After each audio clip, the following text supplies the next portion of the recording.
presentamos a Erik Norling, que no requiere presentación porque lleva asistiendo en esta casa las últimas 2 décadas. Es autor de 16 libros, muchos de ellos agotados, y además un militante de la primera hora. Desde los 14 años estuvo en el Frente de Juventudes y cuando se creó CEDAD y tuvo la edad para ello, se hizo militante de CEDAD hasta su disolución. Y desde entonces sigue militando, colaborando con todas las organizaciones que existen en el ámbito patriótico. Y desde luego es un gran investigador que tiene una de las bibliotecas más importantes en España y muy documentada sobre las cuestiones que trata este tema. En cualquier caso va a ser el que habla, así que os dejo. Erik, ¿dónde quedas? Bueno, buenas noches. Supongo que muchos sabréis quién soy. Ha dicho Javi, bueno, Pedro, ha dicho Frente de Juventudes, pero vamos, tampoco soy tan viejo. Frente de Juventudes se acabó en el 60, yo soy del 64. Ha hablado de la OGE. Vayamos a ser exactos. Bueno, pues los que me conocéis y los que no, pues me llamo Erik Norling. Mis padres son suecos.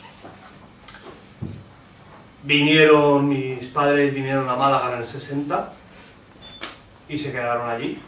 Era una época... Bueno, ¿por qué se venía a España en los años 60? Porque España era un lugar agradable, tranquilo, anticomunista, donde no había desorden y se vivía bien. Yo nazco en el 64 y sigo adelante y me quedo aquí. No tengo ninguna razón para ir a otro sitio. Cuando tenía pues 7 años empiezo en la OGE, que era en aquella época pues era una OGE española, patriota, josantoniana, y conforme voy avanzando pues con el tiempo pues acabo en SEDADE, acabo en muchos sitios, y desde hace ya pues cerca de 25 años pues me dedico aparte de mi profesión como abogado, pues me dedico a la historia. Todo fue una casualidad. Un profesor de historia me dijo, escribe un artículo sobre Quisling, el dirigente nacionalista noruego, y entonces me puse a escribir. Eso dio lugar a un artículo y a partir de ese momento ya estaba picado para siempre. Y ya me he metido a escribir. Hoy, ya hace 2 años que no estoy aquí en Barcelona. Fue en noviembre del 2007, ¿no? Creo. Y en esta ocasión vengo a presentar el libro La Falange Obrera. Supongo que todos sabréis que uno de los grandes mitos del fascismo siempre ha sido el tema del socialismo, la izquierda, el obrerismo. Y cuando yo empecé, claro, como todos, ¿qué nos gustaba? Nos gustaban los soldados, las SS, los militares, nos gustaban los uniformes, la fanfarria y las banderas. Pero con el tiempo uno empieza a investigar y uno descubre que hay algo más. Todo empezó cuando empecé a estudiar el fascismo italiano y de ahí salió mi libro Fascismo Revolucionario, que fue un intento de explicar cómo el fascismo italiano viene de la izquierda. Después me metí en el tema de Falange, la Falange de izquierdas. Salió Las Jóvenes Revolucionarias, salió el libro sobre el antisemitismo falangista y ahora ha salido la Falange Obrera. No estoy muy contento con el libro porque el editor se ha equivocado en el enmaquetado, pero el texto es lo que yo he escrito, ¿no? ¿Por qué hablo de la Falange de izquierdas? ¿Por qué hablo del fascismo de izquierdas? Pensad una cosa. En 1936, cuando empiezan los frentes populares en Europa, Dimitrov, que era un dirigente comunista muy conocido, dice en la Internacional Comunista que hay que romper con los fascismos y hay que acusar a los fascismos de extrema derecha. A partir del 36, la propaganda comunista empieza a hablar fascismo igual a extrema derecha. Y después de la Segunda Guerra Mundial nos hicieron creer que fascismo era igual a extrema derecha. Pero lo que no saben es que si uno empieza a analizar la historia de los fascismos jamás fueron de extrema derecha. Todo lo contrario, la extrema derecha europea se consideró antifascista. No hay país de Europa que no tenga movimiento de extrema derecha autoritaria, antiparlamentaria, ya sea Francia, Inglaterra, Alemania, los países nórdicos, que no sea antifascista. Incluso en España, los grupos contrarrevolucionarios durante la República Española eran antifascistas. El único que se declara fascista, que es Falange, queda fuera de la órbita antirrevolucionaria. Porque el Partido Nacionalista Español de Albiñana acaban nombrándolo hasta diputado. Los grupos de los requetés, toda esta gente, todos están, Renovación Española, toda esta gente están metidos en el sistema de la extrema derecha. Falange queda fuera. Cuando acaba la guerra, el bloque del Este, los comunistas, crean una escuela historiográfica cuya sede está en Berlín, la Facultad de Historia de la Universidad de Berlín, de la Berlín Democrática, estoy hablando del año 45 en adelante, y logran convencer al mundo de que el fascismo es extrema derecha. Y ahí está Paul Lanzas, ahí están autores muy conocidos que nos venden la idea de que fascismo igual extrema derecha. Y de hecho no lo creemos. Cuando yo era joven, yo siempre pensé que ser fascista significaba ser facha. Había algunos chavales que eran los de la falange de izquierda, la auténtica, que decían que no, pero eran 4 gatos. El resto de la gente seguía creyendo que fascismo igual a extrema derecha. Hoy nadie cree en eso. Hoy no hay un historiador serio que crea que el fascismo viene de la extrema derecha.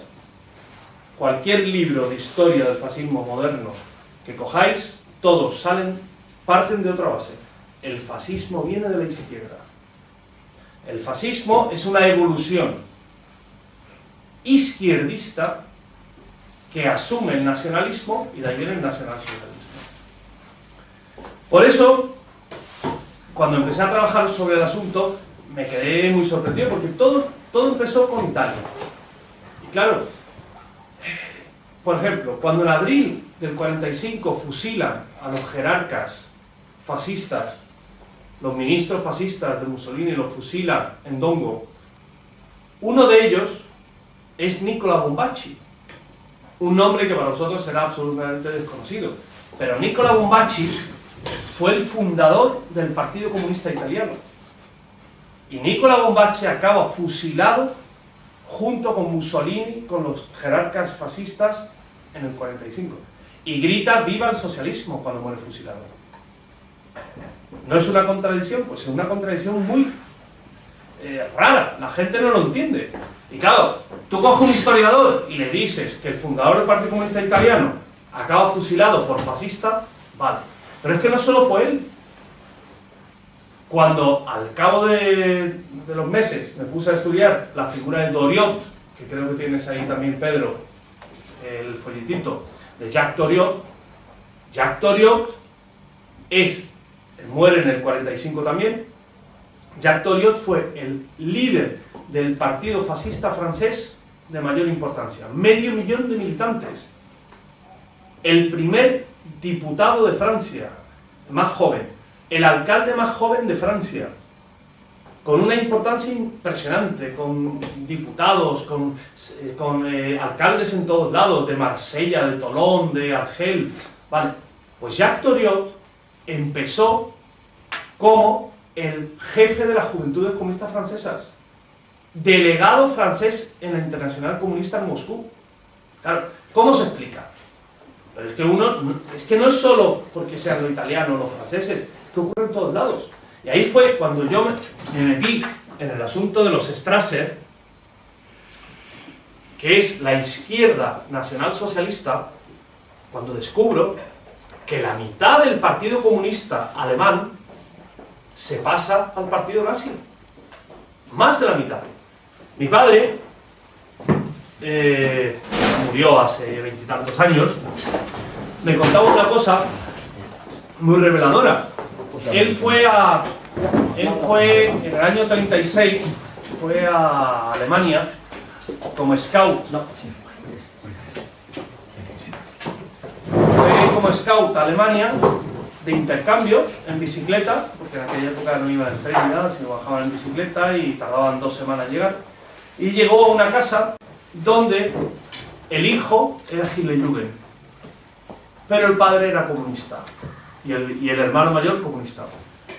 Al año siguiente volvió otra vez a la misma casa, me contaba mi padre. Y entonces volvió otra vez y ya estaba mi padre un poco mosca. Coño, si ahora Hitler está en el gobierno y este es comunista, a ver qué ha pasado. Y se encontró con el padre, el hermano, con todo el mundo y les preguntó, bueno, ¿y qué? ¿Y vosotros qué? ¿Cómo podéis estar ahora con Hitler? Que es nazi, ha tomado el poder. Y dice el padre, no, me contó mi padre, me dijo, y me dice el padre, no te preocupes, los 6 millones de comunistas ahora somos 6 millones de nazis. ¿Cómo ocurrió eso? Ocurrió porque la línea que cruzaba, o sea, la línea entre la derecha y la izquierda era tan tenue en Alemania, como en otros lugares del mundo, que un comunista se podía ser nazi y un nazi se podía ser comunista. Hay una octavilla, que no la publico ahí, pero la tengo en mi casa, muy curiosa, que sacó el Partido Socialdemócrata Alemán en el año 32 en Berlín, donde se metía o quería criticar a los comunistas y a los nazis. Y se veía a un SA vestido con la cinta, con el brazalete SA, con la esvástica y todo, y a un comunista. Y se veía al SA señalando con el dedo al comunista y el comunista señalando al SA. Y decía el SA, a ti te conozco. Y decía el comunista, y yo también. Y decía el SA, tú estabas en la SA. Y decía el comunista, y tú estabas con los comunistas. ¿Por qué? Porque en aquella época el trasvase de militancia entre los comunistas y los nazis era diario. Por eso llamaban a la SA los solomillos, pardo por fuera, rojo por dentro. Y no era una expresión estúpida, era algo lógico, porque el sentido social comunista que tenían era muy fuerte. Cuando Hitler asume el poder, tiene graves problemas para controlar a las alas izquierdistas del partido. Pasa que hoy nos venden la idea de un Hitler monolítico, organizado, por la SS, todo cuadriculado, y ahí quien se movía iba a un campo de concentración. Pues no era así. En aquella época había una contestación interna dentro del NSDAP que era brutal. Una contestación muy fuerte. Y sobre todo una contestación que venía de la izquierda. La gente no sabe, por ejemplo, que en el año 33 se llega a expulsar a más de 7.000 miembros de la SA de Berlín por criticar ciertas actitudes derechistas que tenía el gobierno. Claro, que muchos de los dirigentes comunistas del Partido Comunista Alemán acaban como dirigentes del Partido Nazi. Pues en España ocurre lo mismo. Nadie lo sabe porque hasta ahora nos han vendido, como digo siempre, la burra. Pensando una cosa, 40 años de franquismo, 40 años de franquismo, bueno, y 30 de democracia. ¿Cuántos libros hay completos sobre la historia de Falange? Pues 2. Está la biografía de José Antonio Jiménez de Sandoval y la historia de Falange Española de Bravo. El resto son cosas variadas, adiciones, etc. Pero como fuerte, en 40 años de franquismo, 2 libros. Pues no hay ni una palabra sobre la Falange de izquierdas, no hay ni una palabra sobre Manuel Mateo, no hay ni una palabra sobre todo los sindicatos. Eso sí, mucho hablar sobre el sindicalismo, estado sindical, bla, bla, bla, pero nadie jamás entró a debatir en eso. Pero la gente no sabe que, por ejemplo, el fundador del Partido Comunista Español, y ya no hablo de Bombace en Italia o Doliot en Francia, pero hablo de España, el que funda el Partido Comunista Español, Óscar Pérez Solís, que era un diputado del Partido Socialista, que en el año 21 rompe con el Partido Socialista y se va en la Tercera Internacional, se va con Moscú, pues este hombre acaba de delegado nacional de los sindicatos con Edilla en el 37 y gobernador civil con Franco. Pero la gente tampoco sabe que el jefe de las Juventudes Comunistas Españolas durante la Segunda República, Enrique Matorras, que era la bestia negra de la derecha española, Gil Robles habla de él en sus memorias sobre la bestia negra del comunismo español, pues Enrique Matorras es fusilado en el 36 en el cuartel de la Montaña, fusilado por los rojos, vistiendo la camisa azul. ¿Eso cómo se explica? Pues esa historia no la han contado nadie. La gente no cuenta que el delegado de los sindicatos de Falange, Manuel Mateo, fue el delegado español en Moscú de la Internacional Comunista. Claro, evidentemente son historias que han pasado. ¿Por qué? Porque el franquismo intentó solaparlo. El franquismo intentó evitar que eso saliera a la luz. A nadie le interesaba contar, coño, que la mitad de los falangistas eran rojos. Pues sí, era verdad, era así. Cuando José Antonio da el salto, llamémosle revolucionario, que es a partir del 34-35, con el mitin del Cine Europa, el Cine Madrid, claro, la militancia de Falange está constituida en un 80% por obreros. Hasta ahora pensábamos que era una exageración, que eran mitos de los viejos. Acaba de salir un libro ahora en Sevilla, muy bueno, de un doctor en historia, que ha analizado todos los archivos sevillanos, porque Sevilla, como Sevilla cayó en zona nacional con Queipo de Llano inmediatamente, no hubo destrucción republicana, con lo cual los archivos se mantuvieron. Y entonces ha analizado todos los archivos municipales de todos los que se adhirieron a Falange a partir del 36. Y llega a la conclusión en las fichas de que el 80% eran jornaleros y obreros, pero anteriores al alzamiento. Claro, en lugares como la zona norte de la Sierra de Sevilla, había lugares donde había hasta 200 y 300 militantes en pueblos pequeños y casi todos eran jornaleros. Y no estoy hablando de la época cuando ya han tomado el poder y que lo que quedaba era bien vestirse de azul, el salvavidas azul o ser falangista y cosas de estas. Estoy hablando de antes de la toma antes del alzamiento. Pues lo mismo ocurre en otros sitios. En Barcelona es un sitio muy fuerte, donde la Falange no es tan fuerte, de hecho no lo es. Hay que reconocer que la época previa, Falange no tiene ninguna importancia aquí en Sevilla, pero cuando, después de la liberación de Barcelona, o la toma de Barcelona, como lo quieras ver, Barcelona se convierte en un centro de la izquierda falangista. Tan importante es el centro catalán que empiezan a tener miedo en Madrid. Hay informes de los servicios de inteligencia que porque yo he trabajado con los archivos de Franco. Entonces a Franco le mandaban informes todas las semanas de todas las provincias, de todos los ministerios, le mandaban informes. Y Barcelona siempre es el mismo informe. Los falangistas están captando a los obreros, los falangistas están trabajando con los obreros, hay que tener cuidado con los falangistas son peligrosos, los falangistas son pro-nazi, los falangistas son etcétera, etcétera. Y entonces, los sindicatos falangistas en Barcelona llegan a encuadrar a 150.000 personas en el año 41. Claro, estamos hablando de unas cantidades muy importantes. El Frente del Trabajo se organiza en Barcelona y llega a encuadrar a 70.000 personas que que es un intento de organizar unos batallones de productores militarizados al estilo del Frente del Trabajo alemán, pero que no cuadra porque el gobierno de Madrid pone cortapisas y se acabó. ¿Por qué hablo de todo esto? Lo que quiero venir a decir es que la historia no es tan fácil como nos la han contado. Ni el fascismo es extrema derecha, ni el fascismo es izquierdas.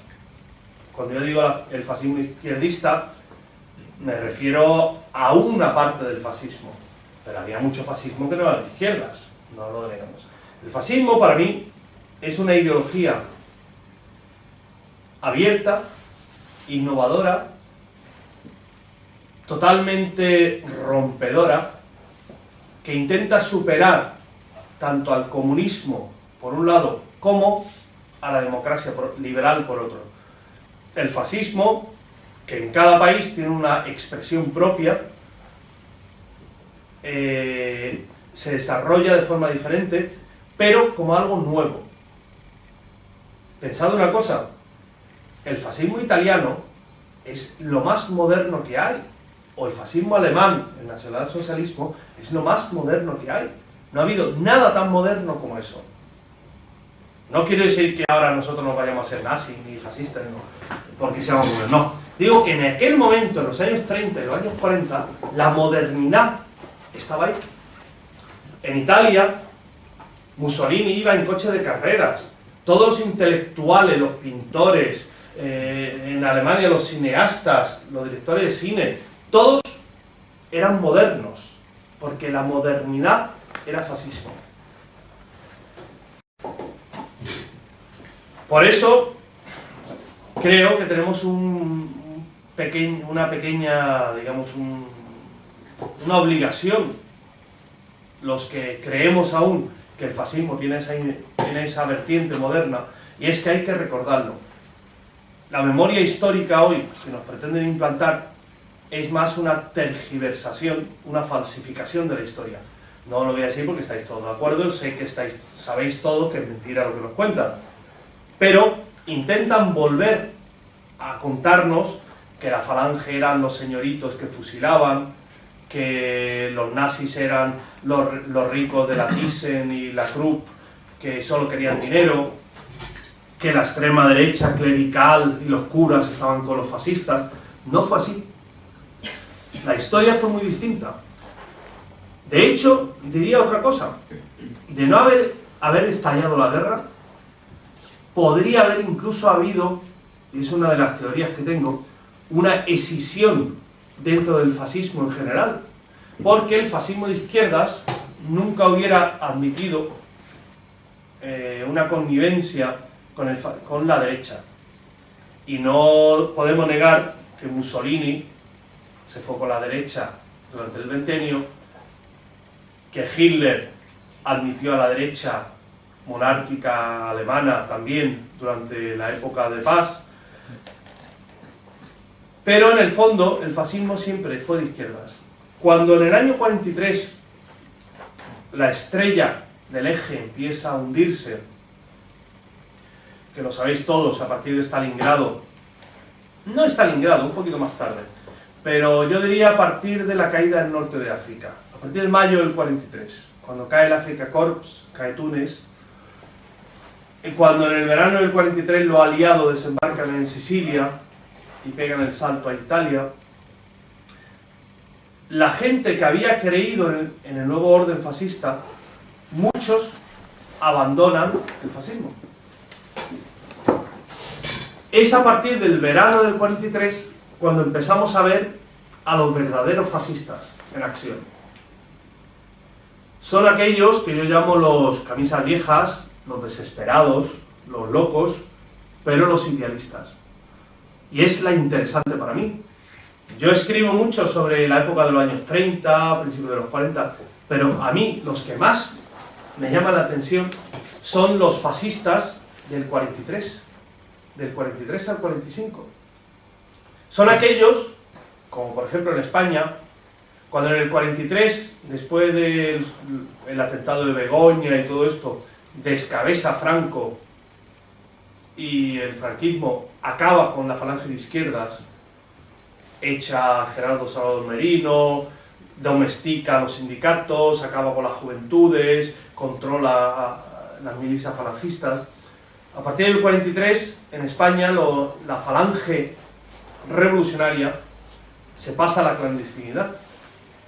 Y de hecho hay una historia muy interesante, que algún día tendremos que escribir la historia, que son los grupos de falangistas que intentan derrocar a Franco. Hay algunos que han escrito sobre el tema, pero no lo suficiente. Pues lo mismo ocurre en el resto de Europa. Mussolini, como sabéis, los fascistas, sus grandes sostenedores, le traicionan en el 43, lo detienen y lo tienen que rescatar los alemanes, y él funda la República Social. Pues en el momento que él funda la República Social Italiana en el norte, es en el momento cuando el verdadero fascismo surge, que es el fascismo social. En esos apenas 2 años de historia, del 43 al 45, Mussolini crea una serie de leyes que incluso hoy en día siguen estando vigentes en Italia. Crea leyes sobre los sindicatos, las empresas, los comités de empresa, la seguridad social, la educación, o sea, una serie de cosas impresionantes. ¿Por qué? Porque Mussolini sabe que la derecha le ha abandonado, los conservadores ahora ya apoyan a los ingleses y a los americanos, porque los conservadores piensan que la guerra está acabada. ¿Quién se queda con él? ¿Quién se queda con el fascismo? Pues se quedan los idealistas, los brigadas negras. Esos chavales que cuando tienen... Caigo en la cuenta de un viejo italiano que me contaba una historia, y lo he contado muchas veces, seguramente lo habréis escuchado alguna vez si habéis estado en conferencias mías. Y ahora salto a otro tema, pero para que entendáis el idealismo de esos fascistas de izquierdas, ¿no? Es un chico de 16 años, entonces ahora tiene 80, que estaba en una unidad de Flak, que son los antiaéreos que defendían las ciudades ante los ataques de la aviación aliada. Pues tenía 16 años en el año 45. Cuando se enteran de que Berlín está rodeada, y lo he contado antes, así que si alguien ha estado aquí lo habrá escuchado de mí, aunque aún a riesgo de repetirlo, lo voy a contar de nuevo. Pues cuando se enteran él y su grupo de 4 amigos, todos 16 años, que Berlín se haya rodeado por los soviéticos, no se les ocurre otra cosa que cargar las mochilas, y estaban en Milán, en Italia, escaparse de casa e irse para el norte, a Berlín, a defender Berlín. Claro, al llegar al primer cruce, donde les coge la policía militar, le dan 4 hostias y lo mandan de vuelta a casa, ¿no? Pero esa sensación de idealismo que había. Pues lo mismo ocurre cuando esas brigadas negras, cuando ya quedan días para el final de la guerra, sabiendo que la guerra se ha acabado, se siguen vistiendo la camisa negra fascista, siguen gritando viva el Duce. En la novela La piel, que también lo he contado muchas veces, pero lo vuelvo a contar, La piel es una novela que escribe un fascista italiano que se llama Curzio Malaparte. Curzio Malaparte es un fascista toscano de Florencia de los años 20, pero que en los años 40 se hace antifascista y de hecho se pasa a los americanos en el 43. Pero ve tanta barbarie y tanta miseria con los americanos que escribe una novela que se llama La piel, donde denuncia, en el año 45, denuncia, y esa novela la podéis encontrar en cualquier lado, porque en Plaza y Janés se editó miles y miles de ejemplares en España. Si entráis en un Unilever, la encontráis por 5 euros, porque se hizo decenas de millones de ejemplares de esa novela, La piel, Malaparte. Entonces Malaparte escribe sus memorias de esos 2 años como agregado, como enlace con un oficial americano en el sur de Italia. Y hay una escena muy buena, para que entendáis ese idealismo de los fascistas. Él va en un jeep con un coronel americano. y llegan a Florencia. Sabéis que Florencia es una ciudad que está al norte de Roma. Florencia acaba de ser tomada por los partisanos comunistas, no por los aliados, porque los alemanes han abandonado la ciudad, los aliados no han entrado. Entonces el primer soldado aliado que entra es el jeep del coronel, que va con Curcio Malaparte, que va contando la historia. Entonces llegan a la catedral, no en la catedral, pero vamos, una iglesia principal allí que se llama la iglesia de Santa María de Navona, y entonces se encuentra a un grupo de milicianos comunistas apuntando a un grupo de muchachos fascistas que están sentados en la escalinata de la iglesia. Malaparte describe la escena de una forma que yo cada vez que la leo, la verdad es que lloro, que es una escena, yo no lo puedo contar bien, pero cuando lo leáis comprenderéis el sentimiento que desprende esa novela. Entonces él cuenta que llega allí y se para el jeep y el coronel se dirige al oficial comunista, a un partisano, miliciano comunista, que está allí apuntando a los chicos fascistas. Esos chicos eran francotiradores, con lo cual merecían ser fusilados. Eran francotiradores, que era una unidad de las juventudes fascistas. Estoy hablando ya a final de la guerra, estoy hablando a finales del verano del 44, agosto del 44, que los fascistas, cuando los alemanes se habían retirado, los fascistas deciden quedarse en Florencia para defender Florencia frente al invasor yanqui, ¿no? Son un grupo de 200 o 300 fascistas, no pueden hacer mucho contra los aliados, pero casi todos son chavales jóvenes, chicos y chicas jóvenes. Entonces describe la escena. Llega el coronel y habla con el oficial comunista y le dice: ¿qué estás haciendo? Son muchachos. Y le dice el oficial comunista: son francotiradores, son fascistas y deben morir. Pero si son muchachos, son chicos jóvenes. Y entonces Malaparte describe a uno de ellos y dice: pelo negro azabache, con los ojos oscuros, no podía tener más de 16 años y vestía la camisa negra del fascista de Mussolini, ¿no? Que era un chico de 16 años. Entonces, cuando uno de esos muchachos en la escalinata, sentado, escucha cómo él está discutiendo, el coronel americano, con el comunista, sobre por qué lo van a fusilar, se levanta y dice: ¡ojo! Que me da igual que me fusilen. Se quedan todos parados, mirando al chico, y dice: ¿por qué? ¿Qué está hablando este muchacho? ¿Está loco? Y dice: a mí no me importa que me fusilen, porque yo sé por lo que muero, pero este jamás sabrá por lo que va a morir. Ahí está el éxito. ¿Entendéis? Yo sé por lo que muero. Nosotros, los fascistas, tenemos héroes. Héroes e ideales. Y si miráis la historia, siempre hemos tenido héroes. La democracia, los comunistas, los socialistas, los demócratas, hablan de sus asesinados, de sus masacrados, de sus fusilados, de sus campos de concentración, pero nunca hablan de héroes. En cambio nosotros podemos hablar de nuestros héroes. Tenemos a nuestro José Antonio, a nuestro Ramiro, a nuestro Onésimo, tenemos a nuestros presentes. Esa es la gran diferencia que hace que el fascismo, aunque se le persiga, se le prohíba, aunque acabemos en la cárcel todos, dentro de 100 años seguiremos hablando, como decía Robert Brasillach, el poeta francés, amigo de España, que por cierto acabo de publicar un libro, que tenéis que comprarlo. Sí, no, lo digo porque tenéis que comprarlo porque está ahí abajo, creo que lo tiene Pedro también. Cuando él escribe su testamento, justo antes de ser fusilado, habla del fascismo rojo y negro. Eso que las generaciones del futuro descubrirán con sombría sorpresa. Y el testamento se lo escribe para que lo lea su sobrino 30 años más tarde.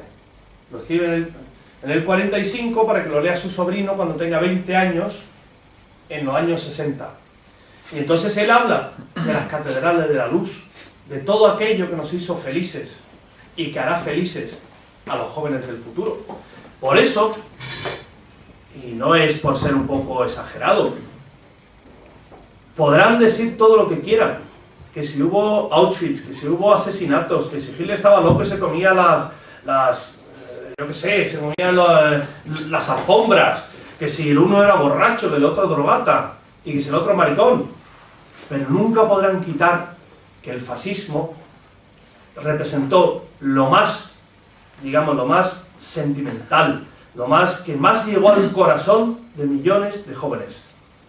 Porque las democracias, perdonen ellos, pero la democracia, aparte del comunismo, el comunismo sí, pero la democracia y el socialismo en general no logró despertar pasión a nadie. ¿Por qué logró despertar pasión el fascismo? Porque el fascismo era socialismo. Y por eso, cuando siempre te hablan de que en España la falange fue una cosa de señoritos, José Antonio era un señorito, Franco era un señorito, eran militares, eran lo uno, eran lo otro. La falange fue muy popular. Cuando justo después de la guerra civil, los militares, con Varela, Aranda, toda esta gente, que después la mitad eran traidores, que fueron traidores. Hoy han salido todos los documentos de cómo Aranda cobraba de los ingleses, Varela también. Gente que en el fondo jugaban a dos bandas.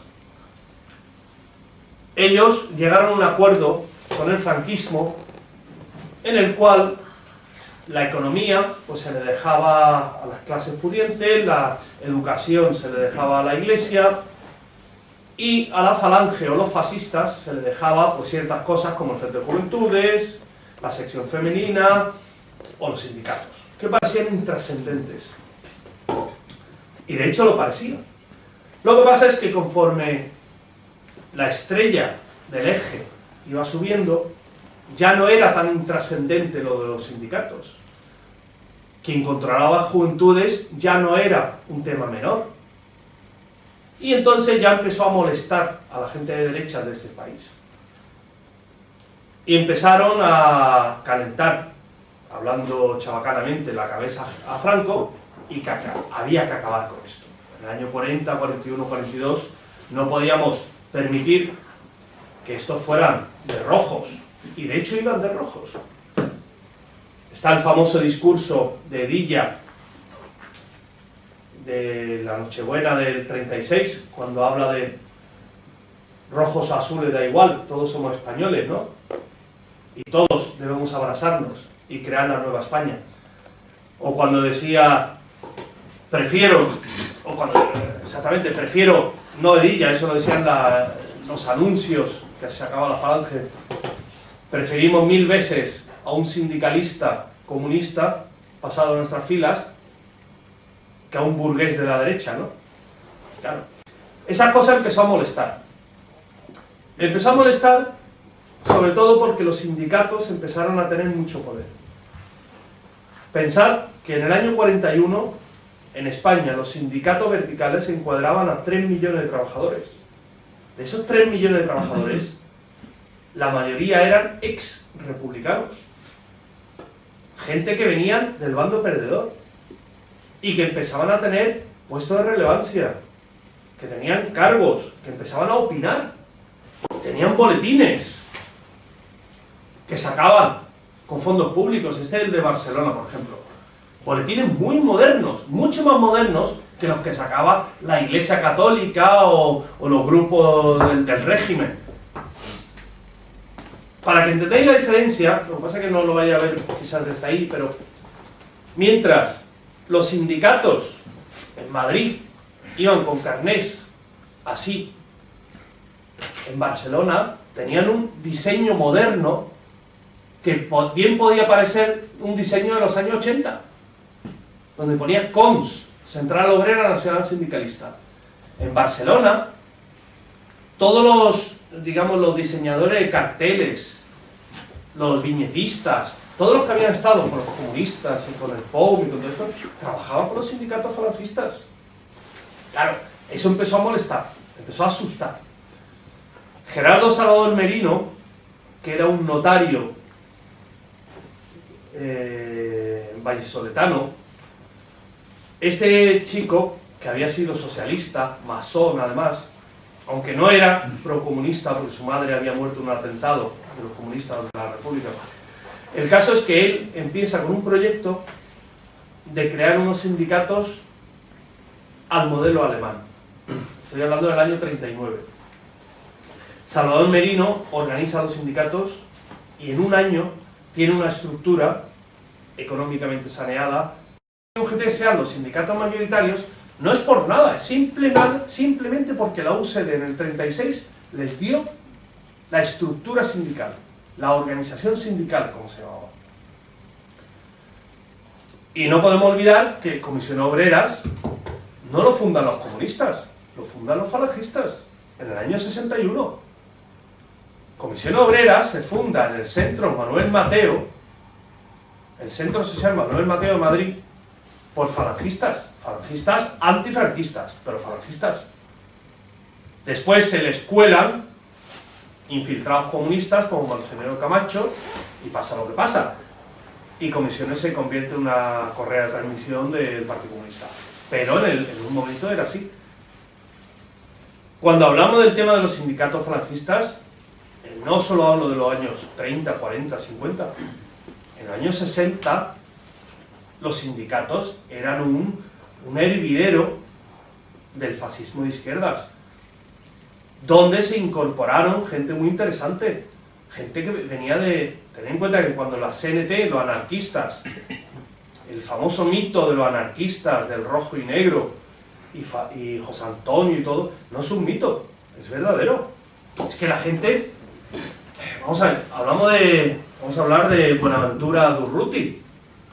Pues la gente no sabe que Buenaventura Durruti, que fue el máximo dirigente de la CNT, dos hermanos suyos fueron dirigentes de Falange. Y uno de ellos fue hasta fusilado por ser de Edilla en el 37. Claro, son historias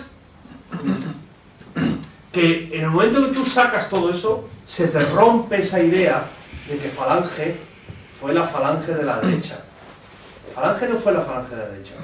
Falange fue absorbida por la derecha, quizás, en parte, a partir de los años 50 y 60. Pero durante la Segunda Guerra Mundial, la Falange fue el ejemplo de partido fascista de izquierdas, uno de los más potentes de Europa. Pensad que la Falange encuadraba 1 millón de milicianos en el año 39. Era junto a la Guardia de Hierro en Rumanía y a las Flechas Cruzadas, las ASI, el movimiento fascista más, digamos, numeroso en cuanto a militancia de toda Europa, excepto Italia y Alemania, que eran cosas distintas, ¿no? Con lo cual, la Falange sí fue un partido reconocido. Cuando los alemanes organizan congresos internacionales durante la Segunda Guerra, o los alemanes o los italianos, siempre invitan a los españoles de Falange. Y no les invitan porque quieren hacerle la pelota a Franco. Invitan porque Falange es una fuerza fascista. Después llegaron los años 70, los años 80, vosotros, algunos de los que sois un poquito mayores, os acordaréis de las diatribas esas falangistas de que Falange nunca fue fascista, ¿no? Pero la historia es muy distinta. Basta con coger las hemerotecas y veremos el fascismo de Falange. Claro que fue fascista. Sí es cierto que José Antonio, cuando va a ser fusilado, escribe que el fascismo es sustancialmente falso. Esa frase rompedora de José Antonio es verdadera. ¿Por qué lo escribe?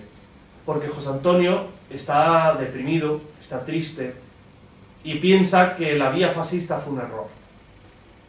Pero claro, lo escribe estando en la cárcel, justo antes de ser fusilado.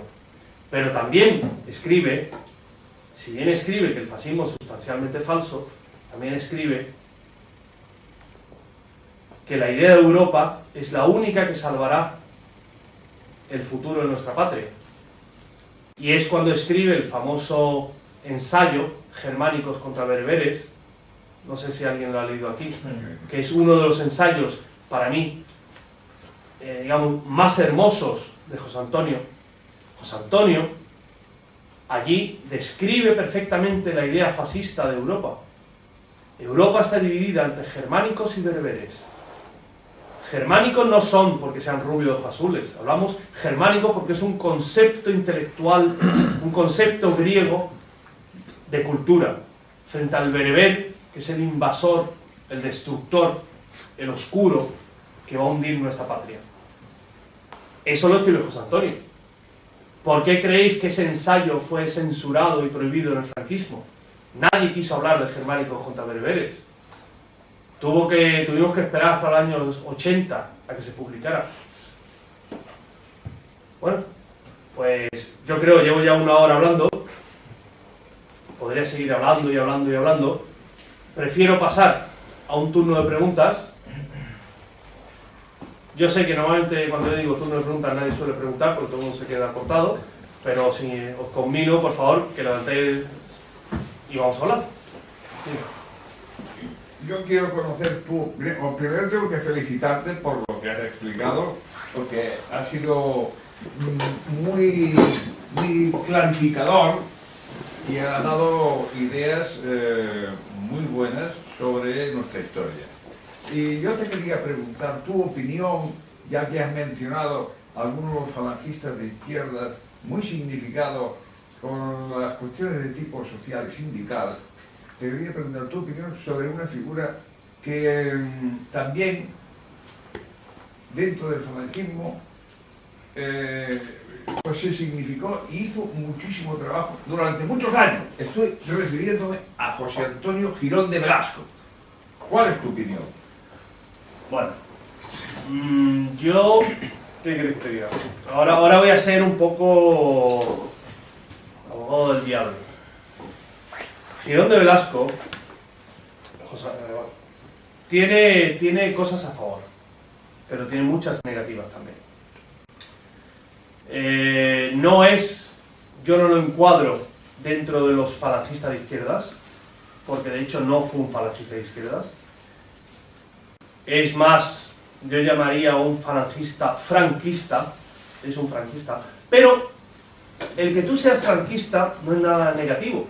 Tenemos una tendencia actualmente a considerar que si tú eres nazi o eres falangista o eres lo que sea, siempre tiene que ser antifranquista porque sí. Pues no.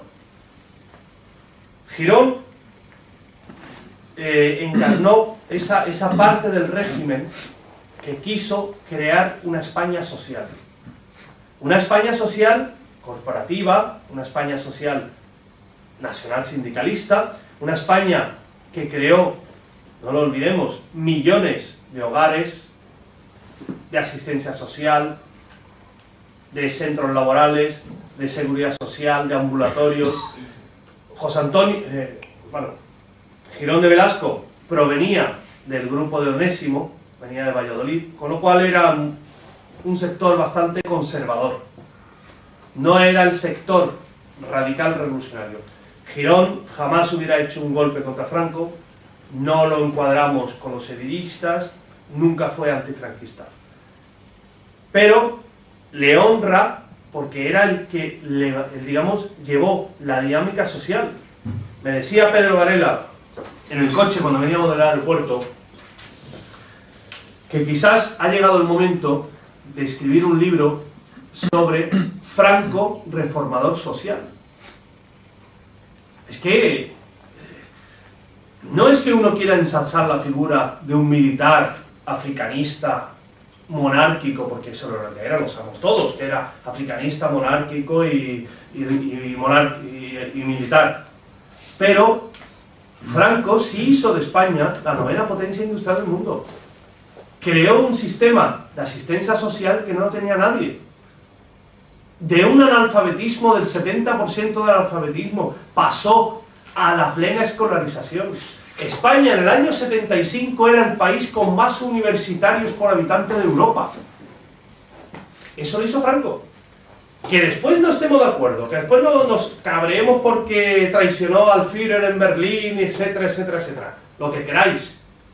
Pero hay que reconocer que logró rodearse de una serie de gente como Girón, y Solís también, Sansorrio, en sindicatos, y Solís en sindicatos también, gente que en realidad hizo de España lo que es hoy. Porque hoy España no son los últimos 20 años, España son los últimos 50, o 60, o 70. La mitad de los ministros de Franco, hay uno, no me acuerdo ahora del nombre, porque yo para los nombres soy muy malo, había un ministro que era del Opus, que fue ministro de Industria, que creó el INI en el año 65, 66, o sea, creo que se llamaba Marcel Camacho, no sé qué, o alguna cosa de estas. Pues este hombre murió en la indigencia. Muere en la indigencia y su mujer tiene un kiosco, creo que en Barcelona. Claro, porque los ministros de Franco eran ministros honrados, gente que no se aprovechaban de nada. Mirad los ministros de hoy, con 4 sueldos, 3 pensiones y todos millonarios. Esta que era Suances. Efectivamente, Suances. Claro, es lo mismo que por ejemplo, cuando uno empieza a analizar. Hay un libro muy bueno que se llama Los 90 ministros de Franco. Eso es cierto, ¿eh? Es que Franco tuvo 90 ministros. 40 años y 90 ministros. Y creo que Rodríguez Zapatero lleva ya por 48 ministros en 6 años. O sea, era otra época. Pero eran ministros de verdad. Gente que no vivían, que tenían unos sueldos ínfimos. Yo que lo digo siempre, yo soy franquista de corazón, que no de política. Franco era un hombre que jamás se le pilló una cuenta en Suiza, jamás se le pilló haciendo trapicheos, jamás hizo nada de eso. Era un hombre que todos los días comía lo mismo, el puchero con su vasito de vino tinto. Punto. No le hacía falta. En cambio, la democracia actual ha traído otro tipo de políticos. Y por eso les duele tanto. Les duele tanto mirar atrás. Y la memoria histórica es solo un intento de borrar lo magnífico que fue el franquismo, porque hay que reconocerlo. No porque, y lo digo, porque yo tenía 11 años cuando murió Franco, yo ni viví el franquismo ni tengo nada que ver con el franquismo, pero he de reconocer las cosas positivas. Bueno, ya está, ya sigo hablando. Venga, más preguntas. Una pregunta. Has hablado de la estrecha frontera entre la izquierda y la falange y solamente has mencionado el anarquismo últimamente con los hermanos de Durruti. ¿Para ti qué representa el anarquismo, la relación del anarquismo con la falange? Bueno, vamos a ver. Si quieres te digo lo que representa para mí primero. Para mí yo estoy más cercano del anarquismo porque para mí el izquierdismo es nefasto, es mucho más sectario, mucho más mesiánico. Representa... Tú confía en mí que yo te resolveré los problemas, cuando esto es totalmente, para mí, es nulo. En cambio, el anarquismo entendido no como uno que va a ocupar un piso y tiene un teléfono móvil, una cuenta corriente, o como uno que va a una asamblea y en teoría se discute todo, pero las mayorías convencen a las minorías, sino como el libre pensamiento de la persona e incluso para equivocarse, llegado a su máximo extremo, defendiendo unas convicciones. Para mí eso es bastante válido, aunque no me considero anarquista. Vale. Vamos a ver. He hablado de los anarquistas y de Durruti, pero dentro del Falange no solo eran anarquistas, había gente que venía del Partido Comunista, ya os comenté lo de Mateo, ¿no? Había gente que venía de la UGT, como Celaya, había Orsina, por ejemplo, que había sido delegado de la UGT también. Había muchos militantes de Falange que venían de la izquierda de lo más variado. Tened en cuenta que cuando se funda Falange, María Zambrano, la gran intelectual española del exilio español, que se le da en los años 70, 80, María Zambrano, bueno, hoy en Málaga sigue teniendo, creo que tiene 4 o 5 colegios con su nombre, porque es la gran, digamos, la musa de la intelectualidad republicana en el exilio. Pues María Zambrano está entre los fundadores de Falange y del Frente Español. Cuando hablamos de toda esta gente, Ortega y Gasset, 2 de sus hijos son falangistas. Dors, el catalán, 2 de sus hijos son divisionarios, van a la División Azul.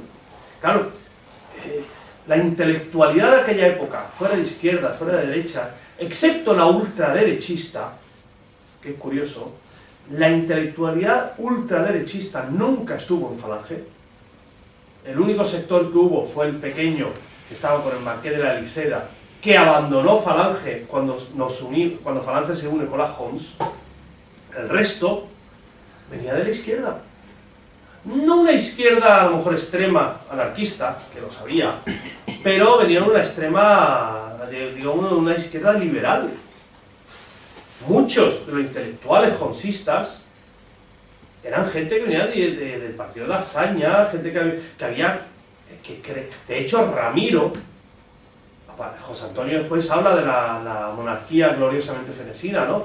Pero Ramiro, cuando saca la conquista del Estado, lo saca cuando llega a la República y saluda a la República, porque cree que la República es la solución a los problemas de España, porque evidentemente la monarquía nos había llevado a un caos tan absoluto. Hay unos planes, hay un intento de Ramiro de conectar con los anarquistas, y de hecho intenta juntarse con ellos, que está demostrado, y logra llevar a su campo a un dirigente muy conocido, que es Nicasio Álvarez Sotomayor, que es el primer delegado de los sindicatos de FEJOMS. Nicasio se va con Ramiro en la escisión del 35, es uno de los pocos dirigentes que se marcha de Falange en el 35 con Ramiro, y Nicasio, que había sido el jefe de los sindicatos de la Telefónica, el sindicato anarquista de la Telefónica en Madrid, el famoso jefe de la gran huelga de la Telefónica en el 31, que había estado en la cárcel también, que es donde conoce a Ramiro y donde se hace camarada de él. Ellos son los que intentan después convencer a José Antonio para captar a los de Pestaña. Que es cierto que Pestaña es una decisión de los anarquistas y todo, pero Pestaña no llega a cuajar, y no llega a entrar, y toda esa idea de que Pestaña se une a la Falange y todo es falso. Y todo eso se acaba, y de hecho Pestaña muere de enfermedad, porque creo que tiene tuberculosis, muere en el 37, siendo diputado republicano, ¿no? O sea, con el Frente Popular. En cambio, lo que la gente se olvida es un plan que hubo en el año 41. En el año 41, los sindicatos falangistas proponen a Franco, y tengo el documento, proponen a Franco contactar con los grupos anarquistas en Francia. Porque los anarquistas estaban organizados en el sur de Francia, bajo ocupación alemana, pero estaban en Francia, ¿no? Exiliados. Y le proponen traerse a 300 dirigentes anarquistas exiliados en Francia a España y darles cargos en los sindicatos franquistas. Franco dice que no le gusta la idea, porque son muy rojos, y la idea no cuaja. Pero aún así, llegan un grupo de unos 150 y se incorporan. Y de hecho es una historia muy curiosa, porque uno de los planes que tenían los sindicalistas, aparte de crear, porque claro, los anarquistas los dirigentes anarquistas eran gente que tenía una formación, una capacidad de mando fuerte, ¿no? Pero uno de los planes que había era que los anarquistas, como eran librepensadores y defensores de la libertad y todo, eran por naturaleza anticomunistas. Y entonces en el informe que le escriben a Franco, le dicen, sería conveniente financiar a los anarquistas porque son anticomunistas. Conclusión, el enemigo de mi enemigo es mi amigo. Y entonces ese plan existió, pero nunca llegó a coger. Hay uno, que creo que lo dije antes, ¿no? Hay un dirigente senetista muy conocido, que fue jefe de un sindicato de la CNT aquí en Barcelona, de la República, que acaba siendo diputado por el tercio sindical en las Cortes, durante la época franquista. Pero vamos, son minorías. No.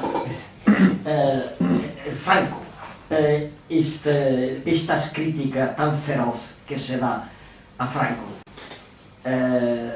su régimen tuvo algunos defectos, como todos los regímenes, pero yo creo que en parte debe ser porque quizá ha sido el único que ha vencido en el campo de batalla en todo el mundo al comunismo. Fijémonos en Europa, venció el comunismo. En China venció el comunismo. En Sudamérica también. En cambio, fue el único que derrotó el comunismo. Y esto quizá lleva una especie de, en fin, de ganas de revancha de los que fueron derrotados, y por eso es tan denostado. Esta es mi opinión. Porque, claro, tuvo defectos. Uno de los defectos fue que no entendió muy bien el problema de las naciones de España. Pero la parte social, pues, fue perfecta en muchos aspectos. Incluso hoy en día aún se celebra el 18 de julio y las Navidades. Ahí tenemos una serie de ventajas de tipo social que vienen, no se han podido borrar. Pero yo creo que este odio que aquí se ha fomentado mucho después con esta pseudodemocracia que tenemos, yo creo que es debido a esto. Creo que es debido precisamente a esto, que fue el único que derrotó el comunismo. Pero no, o sea, no solo lo derrotó en el campo de batalla, que lo derrotó, vale, sino que logró mantener... Levante un poco la voz. Que logró mantener una paz social. Ojo, los comunistas y los socialistas intentaron durante años romper la paz social. Se infiltraron en los enlaces sindicales, intentaron boicotear todas las medidas del régimen, sociales del régimen, intentaron todo. Pero todos los informes que recibían el Partido Comunista que estaba en Francia o los socialistas que estaban en México, los informes eran siempre lo mismo. La masa obrera española no va a levantarse contra Franco. ¿Por qué? Porque vivían bien. No vivían bien, evidentemente podían vivir mejor, como siempre, todos podemos vivir mejor. Pero comparado con lo que había antes, estaban bien. Con lo cual el mensaje del comunismo, el mensaje del socialismo no cuajó, porque el franquismo fue lo suficientemente inteligente de utilizar todos los resortes para atraer a su bando, digamos, a la clase trabajadora. Hubo algunas huelgas, claro, todos no sabemos la huelga de los años 50 en Asturias, la de los estibadores en Barcelona en los años 60, pero eran minorías, eran muy poca cosa. Por eso, Franco hoy, digamos, es tan denostado por el comunismo y el socialismo, porque hablamos del PSOE, o el Partido Comunista, pero vamos a ver, cuando muere Franco, yo creo, y eso lo reconoce el mismo Partido Comunista Español, en España no había más de 5.000 comunistas. Si el Partido Socialista en España era minoritario, el PSOE no existía como organización jerárquica. Es que no existían, eran 4 gatos. Otra cosa fue de que desgraciadamente la estructura del franquismo supo llevar a su terreno y crear un partido de la derecha nacional suficientemente bueno, y le cedió todo al PSOE. ¿Por qué creéis que hoy el PSOE es el partido mayoritario en España? El PSOE, o el PSC, o como le llamáis aquí. ¿Por qué? Porque los servicios de inteligencia franquistas preferían tener a los socialistas que a los comunistas. Y entonces les cedieron cotas de poder al PSOE. Si el PSOE en el año 70 no existía en la oposición, en la famosa Junta Nacional Democrática, esa que se reunía en Múnich, que iban 4 fantasmas a hablar sobre el futuro de España, el PSOE era simbólico. El único partido que pitaba en España en aquella época eran los comunistas, que eran los que sacaban a la gente a la calle, los que hacían manifestaciones, que hacían de todo. El PSOE no. El PSOE, y eso la historia lo escribirá con el tiempo, es una fabricación del franquismo. Claro. Y tiene un pasado bastante negro. Bueno, como todos los partidos. No hay un partido que no tenga un pasado negro. Excepto los nuestros, curiosamente. Exacto, pero el que está más silenciado. ¿Más preguntas? ¿Considera usted que la división azul fue una medida que hizo Franco para quitarse un poco de encima estos falangistas díscolos? No. Franco no piensa en quitarse a nadie díscolo encima, porque Franco, si quiere quitarse a alguien, da la orden al primer... Ya, pero y lo mandan de maestro nacional a Lanzarote, si hace falta alguien. No. Lo que sí es cierto es que la División Azul después se demostró que fue una medida muy excelente para eliminar a lo mejor de la falange. Porque claro, de los 4.000 muertos, pues habría pues una cuarta parte que serían falangistas. Pensad una cosa, y es que cuando acaba la guerra civil, la vieja guardia son 6.000 personas en España. Solo hay 6.000 personas que forman la vieja guardia en el año 39. Significa que en España apenas había falangistas de la época anterior. La mayoría de los falangistas de la vieja guardia, excepto los que eran bastante limitados intelectualmente, el resto están todos colocados. La mayoría son pro-alemanes. La memoria de Dionisio Ridruejo, que os la recomiendo que la leáis, escrito en España, creo que se llama, es muy buena. Es un libro impresionante. Dionisio Ridruejo es un camisa vieja, un falangista de izquierdas, y se va a la División Azul. Desencantado, acaba en la socialdemocracia, etcétera, etcétera, ¿no? Pero bueno, él escribe que la División Azul fue el sitio donde fuimos todos los que creíamos en una nueva Europa. Desgraciadamente murieron los mejores y nos volvimos los peores, dice Dionisio, ¿no? Puede ser verdad o puede ser no, seguro que volvieron muchos buenos. Lo que sí es cierto es que Franco utiliza la División Azul porque él tiene que darle a algún gesto, tiene que hacer un gesto frente a Alemania, porque en ese momento, en el año 41, Alemania era victoriosa. El uniforme Feldgrau avanzaba por toda Europa, donde iban los alemanes, todo el mundo se plegaba.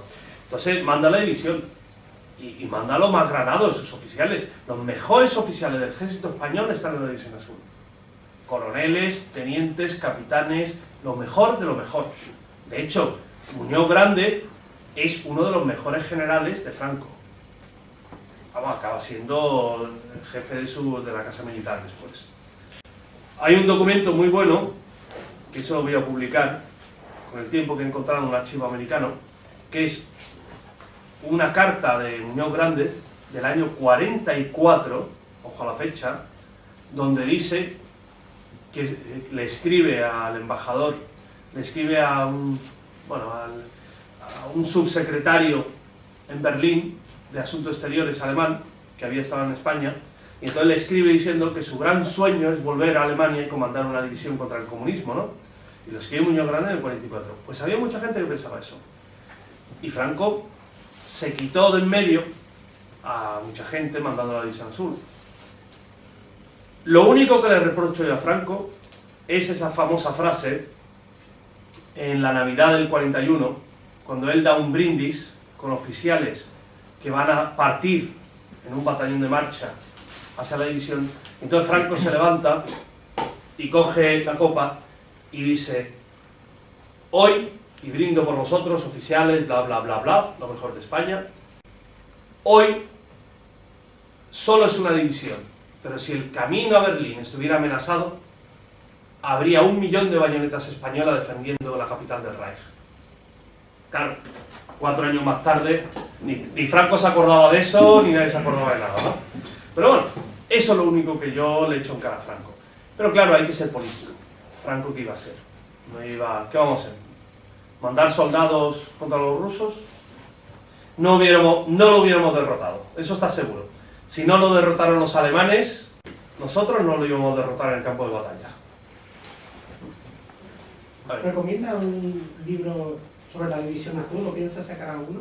No, yo la División Azul no lo he tratado porque la División Azul hay expertos en España que me sacan años luz, ¿no? Además porque es un tema que hay gente que lleva trabajando décadas sobre el asunto, ¿no? Lo que sí estoy trabajando es sobre los españoles del Batallón Fantasma. Y eso sí, eso saldrá un libro, si Dios quiere, a finales del año que viene, sobre todos los españoles que se quedaron combatiendo después de la retirada de la Legión y la División, ¿no? ¿Ya está? ¿Ya se acabó? ¿Nadie quiere...?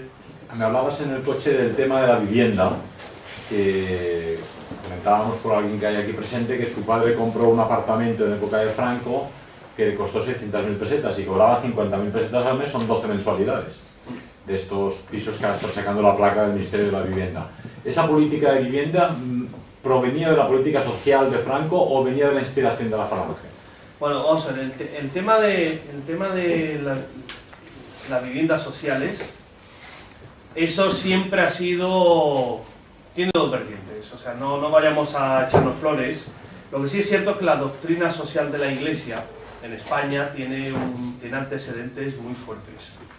La doctrina social, los sindicatos católicos fueron muy activos, etc. Entonces, cuando Franco llega, él utiliza todas las teorías de Calvo Sotelo, que había sido asesinado, pero Calvo Sotelo había dejado una labor doctrinal muy importante sobre la economía social y todo, ¿no? Y Franco utiliza eso.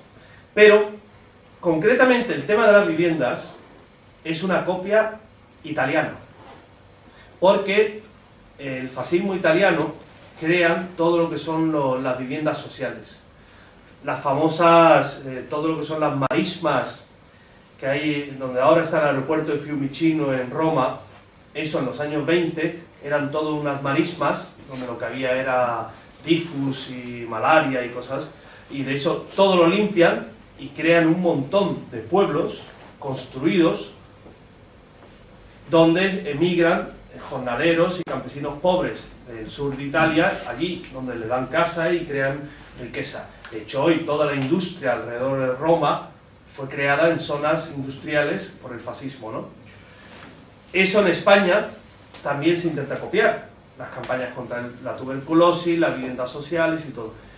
También es una copia, aunque no creo que Franco supiera mucho de eso, pero si queremos ver un poco la labor del nacionalsocialismo, no olvidemos la famosa política de la vivienda del Tercer Reich. A cada obrero que no tuviera una vivienda se le daba una vivienda. Y no tenía que pagarla. Por cada hijo que tuviera se le quitaba un cuarto de la hipoteca. Tienes 4 hijos, casa gratis. Conclusión, así están millones de Hitlerjugend, ¿no? Y claro, la gente se ríe y dice, joder, tantos niños y tanto eso. Y después incluso algunos son críticos y dicen, claro, Hitler solo quería niños para ser soldados. Pensad una cosa, Alemania en el año 45 era un país hora cero. No había una ciudad que no estuviera destruida, no quedaban ladrillo sobre ladrillo. Las pocas industrias que quedaban en Alemania las robaron los aliados por un lado, ingleses, franceses, americanos, o los rusos. Los rusos desmantelaban hasta las puertas, los marcos, las ventanas y se lo llevaron todo. En el año 47 se calculó que habían muerto 2 millones de alemanes de hambre, porque no había nada en Alemania en el 45-46. Se ven las fotos de los niños totalmente en los huesos. Pues esa generación, que era la generación de Hitlerjugend, levantaron Alemania. Y en el año 52, Alemania era la 4ª potencia mundial industrial. La Opel, la Mercedes, todo. La Siemens. ¿Por qué? Porque esa política de natalidad que hizo Hitler creó una juventud que era demasiado joven para haber combatido en la guerra, pero que después de la guerra fue la juventud que levantó a Alemania. Hoy nadie puede decir eso, porque si todo eso lo dicen en Alemania, va directo a... Bueno, sabemos lo que pasa, ¿no? Te caen 6 años por apología de régimen genocida. Pero los sociólogos lo reconocen. La Alemania democrática, que era comunista, no desmanteló las organizaciones juveniles, las mantuvieron, porque consideró que era algo magnífico mantener las organizaciones juveniles del nazismo. Y eso, hoy en día, en Alemania, al alemán, en el momento que tú le raspas un poco debajo de la piel, todos reconocen que el régimen hitleriano fue magnífico en ese sentido, porque creó el sentido de la familia, el orgullo de tener hijos, el trabajador volvió a la nobleza del trabajo otra vez, ¿no? Que era el viejo sueño de la Falange también. El trabajar ya no es un deber, sino es un derecho, ¿no? Como decía la propaganda falangista. Que era el famoso dicho de Hitler, creo que en el Congreso del 23, cuando dijo volveremos a la nobleza del trabajo, ¿no? Ya no seremos nobles por el dinero que tenemos, sino por lo que trabajamos. El franquismo copió mucho de eso. Solo, y esto ya es una crítica, una anécdota en realidad, cosa que no lo voy a escribir, pero lo comento a modo anecdótico. El que es muy españolista se cabrea un poco. España fue el único país que no tuvimos servicio del trabajo. En cambio, en cualquier lugar de Europa, hasta los italianos, tuvieron servicio del trabajo. ¿Sabéis lo que era? Que los jóvenes le obligaban 6 meses a trabajar para el Estado, haciendo autopistas, construyendo pantanos, todo. En España se intentó, pero aquí no cuajó. Y hay un informe muy bueno donde decían por qué no cuajaba. Y no cuajaba porque es que los españoles somos como somos. Eso de trabajar voluntariamente es muy complicado, ¿no? Pues eso es lo único que yo he hecho en cara, quizás al franquismo, que no logró crear esa sensación de solidaridad nacional que otros pueblos sí tienen, ¿no? Como el alemán, hay que reconocerlo, o el italiano incluso, ¿no? ¿El número de viviendas construidas en el franquismo se sabe? De estas que ahora quitan las placas del Bueno, sí, ministerio. eso sí se sabe, porque eso está todo, la estadística están ahí, ¿no? Cuando nada más estalla la guerra, a los 3 meses, en el 36, en octubre, uno de los departamentos que crea el franquismo es una Dirección General de Regiones Devastadas. ¿Por qué? Porque la idea es reconstruir, conforme van liberando, reconstruir. Cuando el franquismo acaba en el 76, que no en el 75, que el franquismo acaba en el 76, porque tarda un par de meses en desarticularse, se había hecho 8 millones de viviendas sociales en España. Hablamos de 8 millones de familias que habían recibido una casa. Hoy tú necesitas 40 años para pagar una hipoteca, aparte de la entrada y todo, y en aquella época, efectivamente, como decía Pedro, en un año pagabas tu casa. Ese es el drama que tenemos en la crisis económica actual, que hemos invertido los conceptos de la economía y estamos absolutamente, totalmente desquiciados. Pero no solo en la vivienda, en un coche. Hoy, vale, de acuerdo, tú puedes comprarte un coche nuevo con 12 mensualidades de tu sueldo. Si eres 1000-eurista, con 12.000 euros te compras un coche. En aquella época, Hitler inventa el Volkswagen, el escarabajo. ¿Para qué? Para que pagando una cuota mínima todos los meses, en un año, todo trabajador alemán tuviera un coche. Claro, la teoría de Hitler no era tonta. Y dices, no, es que le está regalando el coche al obrero. Perdona, es que ese obrero, con ese coche, va a consumir, va a producir, va a gastar. Vamos a crear industrias automovilísticas, talleres, gasolina, producción, carreteras. Claro, casi llega a la conclusión de que era, como hacía Hitler, yo regalo la casa a los obreros, porque por cada niño que me traiga al mundo, ¿cuántos impuestos va a pagar este niño? ¿Cuánto va a producir para este país? ¿O no? En cambio, hoy, la política actual es todo lo contrario. No quieren natalidad, quieren la destrucción de la familia, la destrucción de los niños. Y ahora ya no tiene nada que ver con el fascismo de izquierda ni con nada, eso es una opinión mía personal. Pero yo me acuerdo, y ahora hablo del auge, cuando yo tenía 14, 15 años, estábamos en un campamento, el jefe nacional estaba dando una charla y le hablamos sobre la desgracia de la democracia española, ¿no? Entonces nos dijo unas palabras que aún recuerdo y yo creo fervientemente que tiene razón. José Ignacio dijo, en este país hay gente que está dispuesta a cargarse España. Y es un plan, y están convencidos. ¿Cómo se lo van a cargar? Pues cargándose a los españoles. El aborto es para que no tengamos niños. Los niños que tengamos, que vayan a las escuelas públicas y que los adoctrinen. Si no los adoctrinan, que los mezclen. Entonces, si no tenemos niños, y los pocos que tenemos, que los adoctrinen. Y después de adoctrinarlos, que se mesticen con los inmigrantes. Conclusión, esto es un plan. Ya lo sé, suena conspiranoico, todo lo que queráis. Pero la vida es así. Y España no será lo que será Y por mucho que escribamos, si hablemos del fascismo de izquierda, si hablemos de Strasser y del Führer y todo lo que queráis, yo creo que el futuro está bastante negro. Ahora bien, por eso escribo yo. Y por eso está esta librería aquí. Y por eso venimos, todos vosotros también. Porque igual, y ahora vuelvo otra vez a Robert Brasillach, aquel mes de enero del 45, cuando lo iban a fusilar, escribía su testamento, para que su sobrino de 3 años lo leyera 20 años más tarde. Por eso se llama letra o carta a un joven de la quinta del 60, ¿no? Cuando su sobrino estaría haciendo la mili, y entonces escribe: espero que algún día, poco más o menos, dice estas palabras, estas hojas sirvan para que despiertes y descubras lo que fue el ideal por el cual nosotros luchamos y morimos. Pues por eso escribo yo, por eso está Pedro aquí, por eso están las chicas ahí fuera vendiendo libros. ¿Por qué?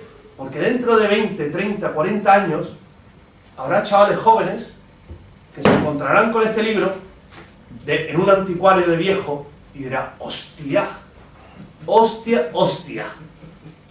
Por eso nunca va a morir. Esta idea jamás va a morir. Siempre va a haber alguien que cuando lo lea va a decir: mereció la pena.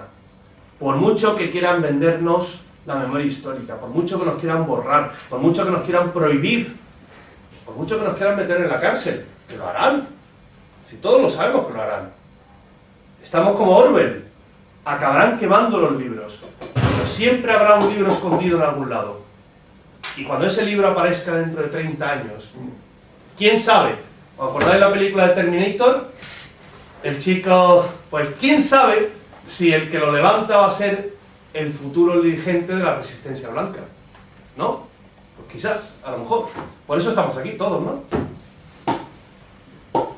Oye, yo quisiera puntualizar una cosa que has dicho antes respecto a la movilización de la juventud para el servicio del trabajo. Bien, si bien es cierto que el Estado español, en la época de Franco, nunca tuvo una acción, una iniciativa semejante a las que he mencionado de Italia y de Alemania, pero por su cuenta, el Frente de Juventudes, durante bastantes años, sobre todo los años 40, movilizó en todas las provincias de España a sus unidades de voluntarios para hacer la repoblación forestal. Y por ejemplo, en Barcelona, casi todos los pinos que hoy disfrutamos en la Sierra de Collserola fueron plantados en su día por las unidades de voluntarios del Frente de Juventudes.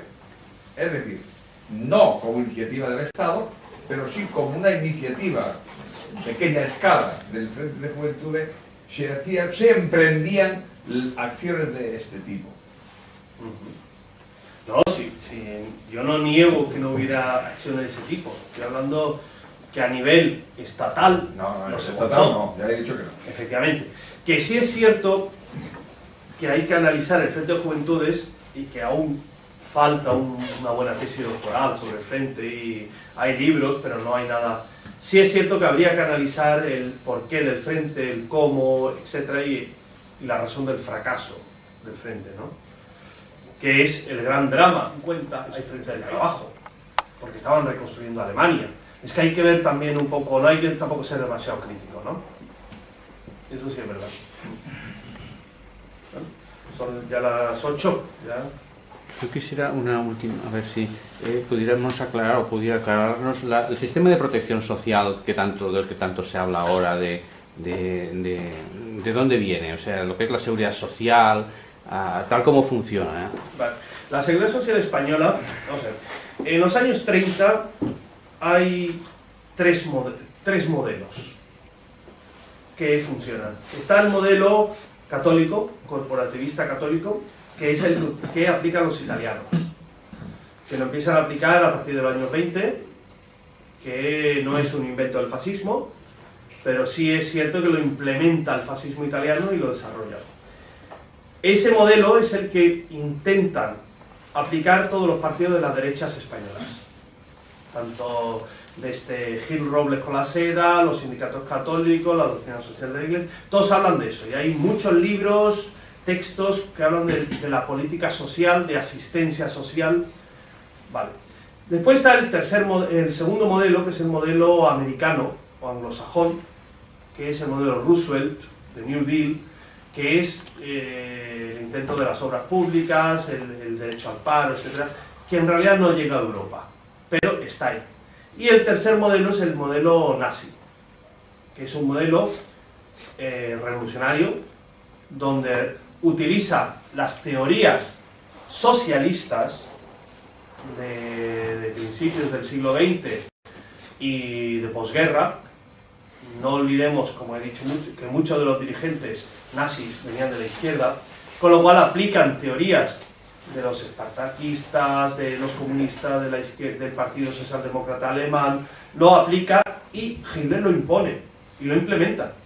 De hecho, por eso es que la gente, por ejemplo, cuando el 1 de mayo del 33 se prohíben los sindicatos de clase en Alemania, se ha presentado en los libros de historia como que eso fue algo dramático, que se prohibieron los sindicatos en Alemania, pero no fue así. Es que se integraron, excepto el sindicato comunista, que no, hubo que eliminarlos, pero es que hubo secciones enteras de los partidos de la izquierda alemana que se pasaron a los sindicatos del Frente del Trabajo, en el Dr. Ley. Pero se pasaron, pero en bloque. En Berlín, el 1 de mayo del 33, hay 1,5 millones de trabajadores allí concentrados en la fiesta del trabajo. Y claro, eran sindicatos desde los católicos, los evangélicos, los sindicatos de excombatientes, hasta los socialistas estaban allí. El modelo que llega a España empieza a desarrollarse en el 37. Los militares nombran subsecretarías en el 36, un gobierno técnico para intentar levantar el asunto, y a partir del 37 nombran ya ministros, un gobierno, digamos, más organizado, donde hay ministros falangistas, ministros de derechas, ministros católicos. Entonces, en el 38 crean, en el verano del 38, crean el Ministerio de Acción Sindical, que es la primera vez que intentan crear un ministerio que es a imagen y semejanza de los italianos, de Acción Sindical Italiana, y un grupo que tienen, sacan una revista que se llama la Revista de la Acción Sindical, Acción y Organización Sindical, que es una revista muy interesante, donde ese equipo se dedica a traducir las leyes italianas, alemanas, ojo, y las americanas. Las traducen, todas. Cerca de, son solo 4 tomos que saca el Ministerio, porque el Ministerio se acaba en el 39, después se transforma en Ministerio de Trabajo. El Ministerio de Trabajo después saca una revista, se llama la Revista del Trabajo, que a partir del 39, y entonces siempre tiene un suplemento que son leyes sociales traducidas. De hecho, hasta traducen, que es muy curioso, en el año 39 llegan a traducir la ley de la Seguridad Social comunista de la URSS, para que veáis la amplitud de miras, o sea, que son gente muy amplia, ¿no? Y entonces lo que se dedican es a traducir otras leyes. En España, las leyes sociales son copias de una mezcla entre los italianos y los alemanes. Y de hecho, el Ministerio del Trabajo, Girón y toda esta gente, y los sindicatos, mandan numerosas delegaciones, tanto a Italia y a Alemania, para ver cómo funciona todo. Hay una foto muy bonita, que no la publicaron aquí, la habíamos mandado para que la publicaran, que es el periódico de los sindicatos nazis alemanes del 39, donde se ve al Dr. Ley sentado en una conferencia, en un meeting, con 2 falangistas españoles vestidos con la camisa azul y todo, con la flecha. Hubo muchos españoles que viajaron por Europa para intentar buscar la solución. Hay uno, el famoso, ¿cómo se llama este? Un camisa vieja muy famoso, que era de Salamanca, que él también viaja, y lo escribe después, en los años 40, escribe Rigel, creo que se llama. Él también escribe sobre sus viajes a Alemania para ver el modelo social alemán e implantarlo en España. Curiosamente, hay una organización de Falange que es desconocida hoy, que se llama el Auxilio Social. El Auxilio Social fue prohibida en el año 39, alegaron que ya no hacía falta, puesto que ya se había acabado la guerra y la desmantelaron, pero durante la guerra civil el auxilio social fue una de las organizaciones más poderosas en la zona nacional, porque llegaban, organizaban los suministros de comida, sanidad, ropa, educación, todas las zonas liberadas, ¿no? Pues auxilio social es una copia, pero una copia de la A a la Z del auxilio de invierno alemán. Tanto es la copia que hasta el símbolo que tienen es el águila alemana, solo que en vez de poner la esvástica ponen el yugo, las flechas. Y entonces ahí entra un poco, digamos, la comprensión de por qué el auxilio social es pro-alemán. Porque la que organiza el auxilio social es Mercedes Bachiller, la viuda de Onésimo. Y Onésimo todos sabemos que era germanófilo de pro. Y ella se rodea de un equipo que son todos jonsistas. De los jonsistas de Ramiro, que no de José Antonianos. De hecho se casa con uno de ellos, de los que había estado en uno de los que se escinde con Ramiro en el 35, se casa después con Mercedes Bachiller. Mercedes Bachiller copia a los alemanes, les copia en todo, en la propaganda, en la organización, en la forma de hacer las cosas, los uniformes, todo.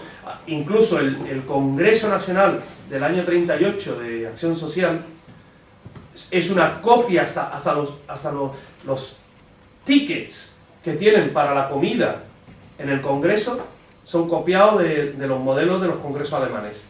Pues yo tengo el libro que le habían dado a uno que fue congresista y es exactamente el mismo modelo de libro, yo creo hasta que lo imprimieron en Alemania, claro, porque todos lo hacían igual. ¿Qué ocurre? Que Mercedes Bachiller, viuda de Onésimo, choca con Pilar, hermana de José Antonio, el ausente, y como Pilar está más domesticada en el sentido católico, falangista, franquista con el régimen, pues al final acaban apoyando a Pilar y defenestran a Mercedes. Y Mercedes acaba siendo la mujer de un jonsista que acaba en Lisboa en una embajada perdida. Pero fue una cosa muy interesante en lo de auxilio social, ¿eh? Vale. Muy bien, si no hay más preguntas, Nicoleta desde aquí de mesa os ayudará. Han llegado pocos ejemplares de la Falange Obrera, pero si alguien quiere una dedicatoria de Eric antes de que se marche esta misma tarde. Un aplauso, ¿no? Ya no...